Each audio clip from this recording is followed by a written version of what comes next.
Здравейте, аз съм AI Mimi и ще ви помогна със следващото ръководство за използване на софтуера на Planit. Изберете ново отсъствие, което ще ви навигира към екран за избор на вида отсъствия. В екран заявяване на отсъствие, първото меню ви дава избор за вида на отсъствието. От меню категория изберете парично обезщетение. След като направите избора, се отваря допълнително меню с възможност за избор на вида парично обезщетение. Ако желаете да напишете съобщение, може да го добавите в полето със съобщения. В обхват избирате периода на паричното обезщетение.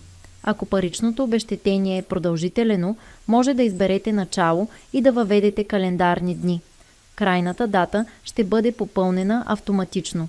В полето работни дни са отбелязани броят работни дни за периода на паричното обезщетение.